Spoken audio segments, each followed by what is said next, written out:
never made it, but I know what it takes. I'm motivated by a mix of emotion. Got my statement, and I'm reading it slow so I can understand it fully. Appreciate my standing, go out of this world and right on time. Oh, never in my life have I seen the sky light up like this. I'm far away from Earth and I wanna know if you exist. Mission control, do you read me? Send me my coordinates lately. Mission control, am I drifting? Tie me to someone who will love me, yeah. Wait, I think I'll last a bit longer. Fine. Welcome everyone to another Ref Brandon and the Todd Family YouTube video. Wherever you are, whatever you may be doing, thank you so much for making Ref Brandon and the Todd Family a part of your day. We always greatly appreciate it. It's a Tuesday. Hopefully everybody enjoyed their Monday. Today we're going to be talking some NASCAR, some wrestling, and then we'll end the video talking some college football. Want to start out by saying, in case you missed the race on Sunday, Austin Dillon won at Daytona. Of course, the Coke Zero 400 was a July 4th weekend race for a long time. They changed it this year. It's now the final race of the regular season. The race was scheduled for Saturday night because of rain. They pushed it back to Sunday. They started at 10 o'clock Sunday morning, and then at 12:30 they had another rain delay, and I believe they started back at about 4:05 Sunday afternoon. Austin Dillon eventually won the race. If you're a longtime NASCAR fan, if you've ever watched the Clash or the Shootout or the All-Star race, any of those races, that's what this race looked like by the time they were finished, because there was only 20 cars left on the racetrack because of all the wrecks and all the damage from Sunday, and the majority of the cars, if not all the cars that actually finished the race, had damage. So there was carnage all over the racetrack on Sunday. So since Austin Dillon was our 16th different winner this year, and 16 drivers make the playoffs, you would think that all 16 drivers who won a race would be the 16 drivers to make the playoffs. But Kurt Busch was actually eliminated because he's missed the last 6 races because of a concussion. So Austin Dillon was the 16th different winner, but only 15 winners make the playoffs. Kurt Busch was knocked out because of the concussion, so it came down to Ryan Blaney and Martin Truex Jr. They were the highest 2-point drivers who had not won a race this year, and Ryan Blaney beats Martin Truex Jr. by 3 points to get the final playoff spot. If you watched my NASCAR early season prediction video back in February, I picked the 16 playoff drivers, and I got 14 of 16 correct, but I really only missed one because I picked Kurt Busch to make the playoffs, and if not for the concussion, he would have made the playoffs. The only driver that I really missed was Martin Truex Jr., and he was replaced by Austin Dillon. So I would say 14 out of 16 is pretty stinking good. But on to some wrestling. If you watched Monday Night Raw last night, there's now been 6 matches signed for this Saturday afternoon's Clash at the Castle, and it will be 1 o'clock Saturday afternoon, since they will be in Cardiff, Wales, and it will not be 1 o'clock Eastern Time over in Cardiff, Wales. 6 matches assigned so far. They may announce one more coming up Friday night on SmackDown.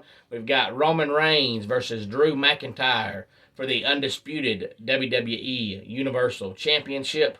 Liv Morgan versus Shayna Baszler for the SmackDown Women's Championship. Bianca Belair, Alexa Bliss, and Asuka versus Bayley, Dakota Kai, and Io Sky.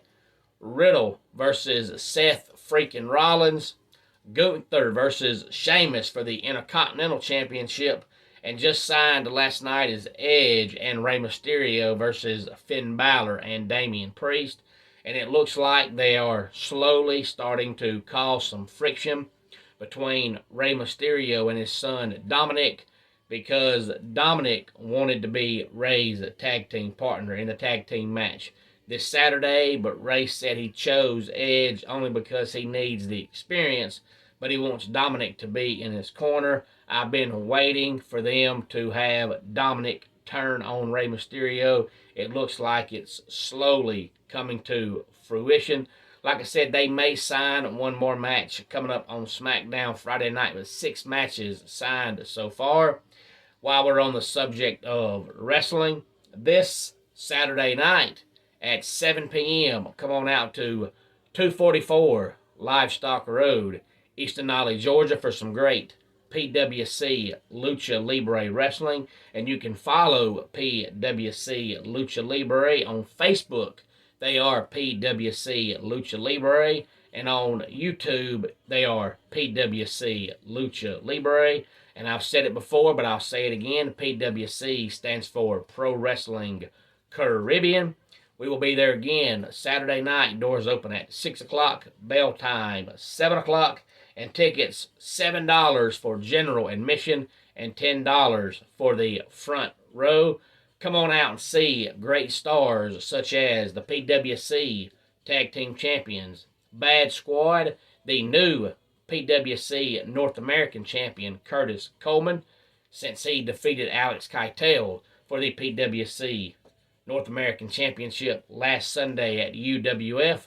Come out and see everybody's favorite unicorn, Dynamic Dexter, the Lady Killer, Caleb Crocker, and the tag team Drox and Jackson Carter, better known as State of Emergency. All those stars and more will be with us Saturday night, 244 Livestock Road, East Denali, Georgia. Come on out and be with us.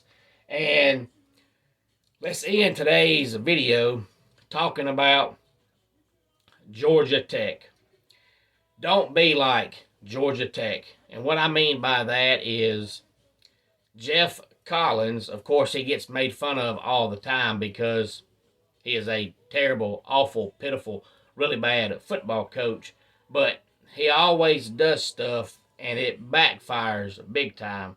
I could not find an updated article to see if he's still doing this, but I do know that in his first 2 years at Georgia Tech, he got scrutinized because he would have the strength and conditioning coach bring barbells and dumbbells and weight benches onto the sideline and make his players lift weights before the game, which is really, really stupid. Nobody cares how big your players are. Yes, I know that nowadays in modern day football, the players are bigger, stronger, faster than ever. I get that. But if you don't win, nobody cares how big they are. Nobody cares how strong they are. They care about whether or not you win. I still don't know why he done that, but I understand. I think he's doing it for a branding reason because everybody wants to stand out. Everybody wants to be different. Like when Dabo Swinney first took over at Clemson, he kept saying, I want players who are all in. I want players who are all in. And at the time, it sounded cliche. But now that he's made a winner out of Clemson, now you hear almost every coach and every team say, hey, we're all in. And it came from Dabo Swinney. Why? Because Clemson wins. You can do branding stuff as long as you win. But since Jeff Collins doesn't win, there ain't no coach in the next 5 years going to say, you know what I think we'll do? We're going to bring out some barbells and dumbbells on the sideline before the game starts, and we're going to lift some weights. And I bring this up because if you have not heard, I think it was one day last week, new Miami football coach Mario Cristobal said, We are getting rid of the turnover chain. We will no longer have a turnover chain. The turnover chain is stupid. And he's right, it was stupid. And of course, now you got Miami fans saying, yeah, coach, you're right, that was stupid. But when Manny Diaz was there and you did the turnover chain, it was like, great idea, Manny. This is a great idea. And so now you've all of a sudden done a complete 360 because your new coach doesn't want to do it. All this stuff is gimmicky. It's all stupid. I think you should just line up and play football. But if you're going to do something different, you have to win. And Jeff Collins has one hat he wears during practice and one hat he wears during a game. He makes his players wear certain shoulder pads in practice and certain shoulder pads in games. And now he's got his players lifting weights on the sideline before games. All this is stupid stuff that's trying to make Georgia Tech different. He's trying to make Georgia Tech a brand and have other people look at Georgia Tech and say, you know what? I think I want to do what Georgia Tech does. The only problem is none of that stuff matters if you don't win. So don't be like Jeff Collins. Don't have ideas that you want to see your team do or you want to see anybody do if they don't win. Because winning is the most important thing, and without winning, none of that other stuff matters. Now, if you win, all that bench press stuff looks good. But if you don't, it looks goofy, silly, and stupid.